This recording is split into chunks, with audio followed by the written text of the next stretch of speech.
Welcome you all. This is the seventh lecture of Indian society और इस lecture में हम fight against untouchability and Dalit movements के बारे में जानेंगे। इसके पहले हमने कास्ट सिस्टम देख लिया था और कास्ट सिस्टम का जो one of the most oppressive feature है वो है अनटचेबिलिटी। उसी के रिगार्डिंग ये लेक्चर है। So untouchability has been one of the most oppressive features of the caste system leading to social exclusion, discrimination and denial of basic human rights to दलित।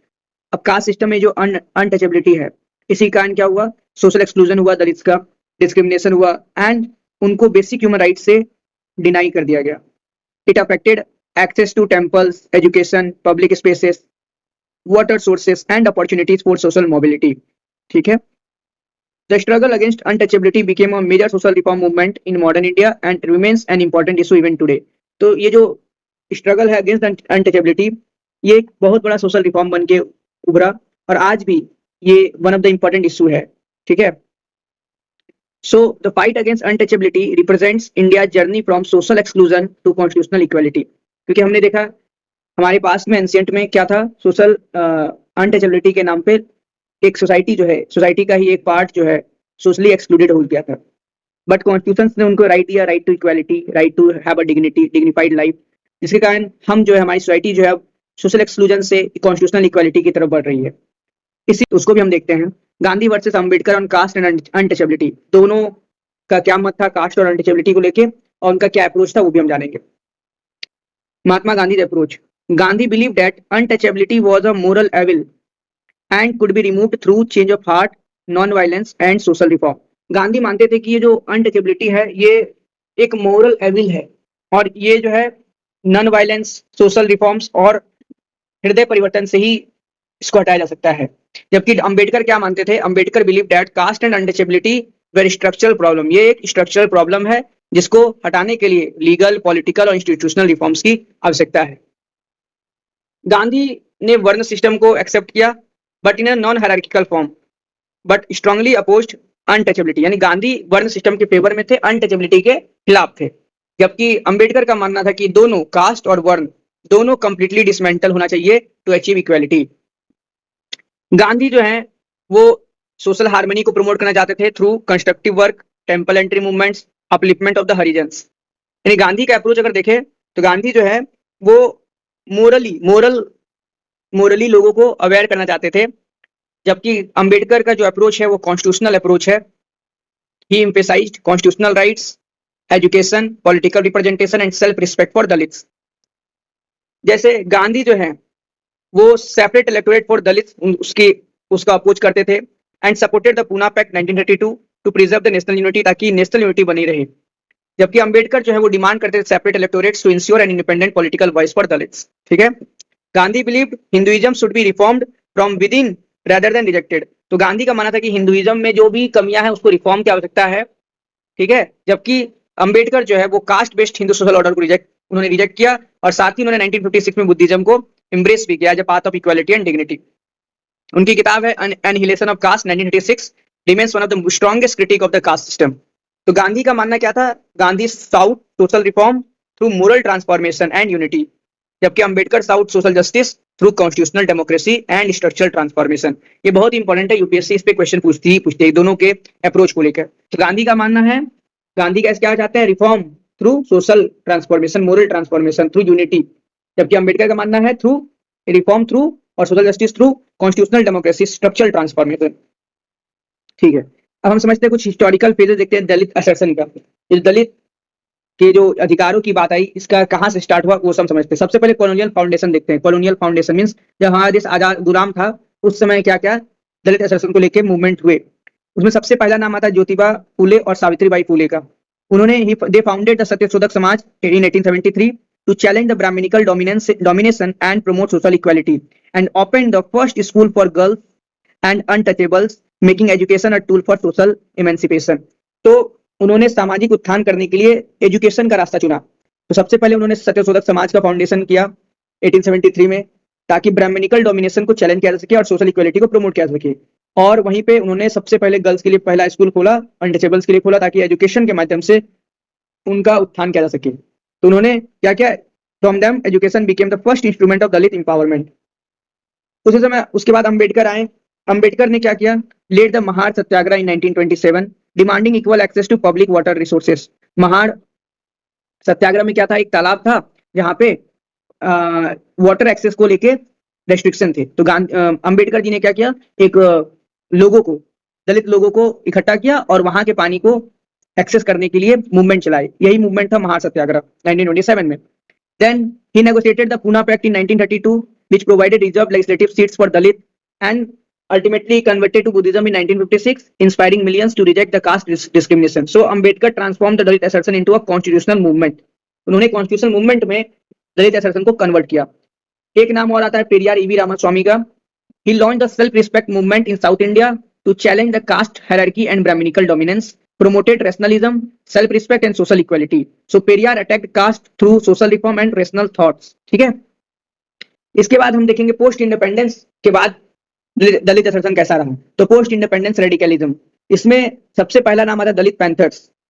ठीक है, ये जो है नामदेव धसल और जेबी पवार जी के द्वारा ये स्टार्ट किया गया था, दलित पैंथर्स। तो inspired by the black panther movement, the Dalit panther emerge in 1970s to fight caste violence and social injustice. तो सामाजिक जो अन्याय होता था और जो कास्ट वायलेंस होते थे उसके खिलाफ लड़ने के लिए दलित पैंथर्स ये पार्टी बनाई गई। ठीक है, they use literature, poetry and street protest to mobilize the Dalit consciousness.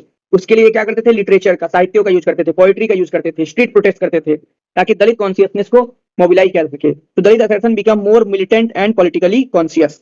उसके बाद कांसीराम जी का नाम आता है, जिन्होंने बहुजन समाज पार्टी बनाई, बीएसपी पार्टी बनाई। पहले उन्होंने बीएमसीएफ बनाई थी, बाद में वो नाम बहुजन समाजवादी पार्टी हुआ। So he founded the Bahujan Samajwadi party, shifted the Dalit politics from protest to political power by mobilizing the Bahujan community. Okay, तो उन्होंने क्या किया, दलित पॉलिटिक्स को शिफ्ट किया from protest to political power. फिर इसी में मायावती जी का नाम आता है। As leader of the BSP she became the chief minister of Uttar Pradesh 4 times.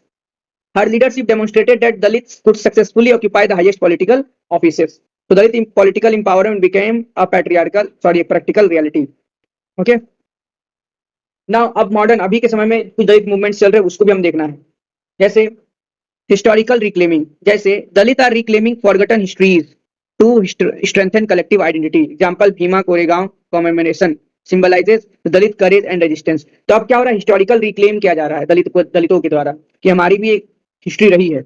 Example के लिए भीमा कोरेगांव का जो बरसी मनाया जाता है। ठीक है, Dalit are reclaiming forgotten histories to strengthen collective identity.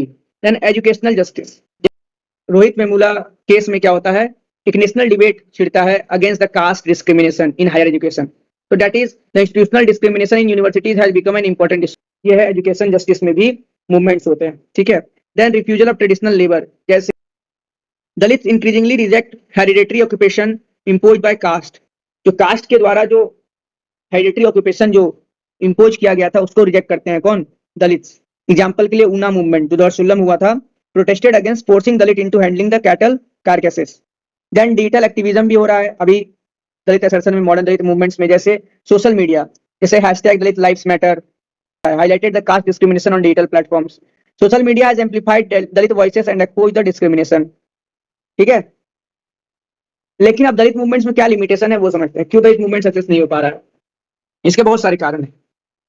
एक तो इंटरनल फ्रेगमेंटेशन, कि होता क्या है, sub caste divisions and debates over reservation benefits have weakened the broader Dalit unity. क्योंकि दलित में ही अब होता है कि आवाज उठती है कि दलित के कुछ ही सेक्शंस को रिजर्वेशन का फायदा मिलता है और कुछ सेक्शन जो है अभी भी रिजर्वेशन के फायदा से वंचित है। सब कास्ट डिवीजन की बात होती है, डिबेट्स होता है रिजर्वेशन के आधार पर, रिजर्वेशन बेनिफिट्स को लेकर, जिससे क्या हो रहा है, दलित ब्रॉडर दलित यूनिटी है वो वीकेंड हो रहा है। So internal division reduces the collective strength. Then political appropriation, political appropriation इसमें क्या होता है, जो इलेक्टोरल पॉलिटिक्स है sometime dilute the transformative agenda. जैसे mainstream political parties often mobilize Dalit votes without adequately addressing the structural inequalities. ठीक है, जो स्ट्रक्चरल इनइक्वालिटीज है उसको एड्रेस किए बिना सिर्फ पॉलिटिकल एप्रोप्रिएशन के लिए, पॉलिटिकल बेनिफिट्स के लिए जो पॉलिटिकल पार्टीज हैं वो दलित वोटर्स को मोबिलाइज करती है। देन इकोनॉमिक गैप बहुत है। Despite the rise of a Dalit middle class, many Dalits remain concentrated in the informal sector and low paid occupation. आज भी बहुत सारे दलित जो हैं वो लो पेड ऑक्यूपेशंस में इंगेज्ड हैं, इनफॉर्मल सेक्टर में कंसंट्रेटेड हैं। ठीक है, the benefits of economic liberalisation have not reached all section equally. जो लिबरलाइजेशन के बाद जो बेनिफिट्स इंडिया ने रिसीव किया वो सभी के पास इक्वली रिसीव नहीं हुआ। ठीक है, तो इकोनॉमिक इनइक्वालिटी कंटिन्यू है डिस्पाइट द पॉलिटिकल प्रोग्रेस। ठीक है, आज दलितों के लिए बहुत सारी पॉलिटिकल पार्टी बन गई है, बट जो दलित जो उनको राइट्स मिलना चाहिए था या उनको जो बेनिफिट्स मिलना चाहिए था वो नहीं मिल पा रहा है। ठीक है, चौथा कारण सोशल रेजिस्टेंस, जैसे कास्ट डिस्क्रिमिनेशन है, वायलेंस है, सोशल एक्सक्लूजन है, that continue despite the constitutional safeguards, है ना, जैसे cases registered under SC/ST prevention of atrocities act indicate that caste violence still persist. तो SC/ST एक्ट आज भी लगते हैं, बहुत जेन्युइन केस भी होते हैं, बहुत फ्रॉड केस भी होते हैं, बट जेन्युइन केस है, इसका मतलब आज भी ये सब डिस्क्रिमिनेशन हो रहा है। सो legal equality is not fully translated into social equality. और क्या कारण है दलित मूवमेंट्स के फेल होने के? तो रीइंफोर्स कास्ट कॉन्शियसनेस, बार बार क्या होता है कि जाति को लेके गर्व भी किया जाता है। जैसे एग्जांपल के लिए, while mobilization strengthen Dalit identity and political participation, it can also reinforce caste identities in democratic politics। क्योंकि जब आप अपने आप को बताते हैं कि हमारी पार्टी है, दलित पार्टी है, तो आप एक तरह से कास्ट रीइंफोर्स कर रहे हैं, फिर से उसी कास्ट को प्रमोट ही कर रहे हैं, तो वो भी एक कारण है। ठीक है, देन रिप्रेजेंटेशन इन सिनेमा, जैसे कुछ मेन स्ट्रीम सिनेमा है, कहीं पे कोई सिनेमा में दलित्स को दिखाया जाता है कि उनको अपर कास्ट के द्वारा ही उनको ऊपर उठाया जा रहा है, और कहीं कहीं कुछ मूवीज में दिखाया जाता है कि अपर कास्ट के द्वारा कैसे दलितों को दबाया गया। जैसे जय भीम है, उसमें ये मूवीज में पूरा दिखाया गया है कि कैसे अपर कास्ट ने दलितों को दबाया है, जबकि आर्टिकल 15 में जो मूवीज में जो दलितों के उत्थान के लिए जो कर रहा है, जो कर रहा है वो खुद एक ब्राह्मण अपर कास्ट से बिलोंग करता है। तो ये भी एक है, that means representation has shifted from sympathy to self respect. Example के लिए, मेन स्ट्रीम सिनेमा है often portrayed Dalit through an upper caste saviour perspective, whereas contemporary anti-caste cinema emphasizes dignity, resistance and self representation। ठीक है, example के लिए article 15 presents an upper caste reformer, whereas जय Bhim and Perumal foreground Dalit agency. ठीक है, next जो दलित movement का failure का है वो है ब्राह्मणिकल कल्चरल डोमिनेंस। जैसे अल्टरनेटिव ट्रेडिशंस तो आ चुके हैं, जैसे neo Buddhism that have challenge the caste hierarchy, but अभी भी ब्राह्मणिकल कल्चर इन्फ्लुएंस कंटिन्यू करता है, जिसके कारण to remain significant in Indian society. जिससे क्या हो रहा है, दलित मूवमेंट्स अल्टीमेटली फेल कर जा रहा है। Cultural transformation remains an unfinished project. ठीक है, ये कुछ कारण है दलित मूवमेंट के फेल होने के। पहला, इंटरनल फ्रेगमेंटेशन, कि दलित सोसाइटी में ही अंदर में ही क्या है, डिविजन्स है, सब कास्ट डिवीजन और डिबेट्स ओवर रिजर्वेशन को लेके यूनिटी नहीं है। देन पॉलिटिकल अप्रोप्रिएशन है, यानी पॉलिटिकली उनको पॉलिटिकल पार्टीज उनको मोबिलाइज कर लेती हैं without addressing the structural inequality. Economic gap है ना, many Dalit remains concentrated in informal sector and low paid occupations, benefits of economic liberalisation have not reached all section equally. Then social resistance है, for example caste discrimination है, violence है, social exclusion है, that continue despite constitutional safeguards.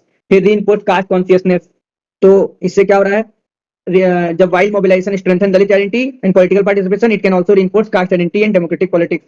Then representation in cinema में हमने देखा है ना, Brahminical cultural dominance के कारण क्या हो रहा है, that that led to influence brahminical cultural influence continue to remain significant in Indian society।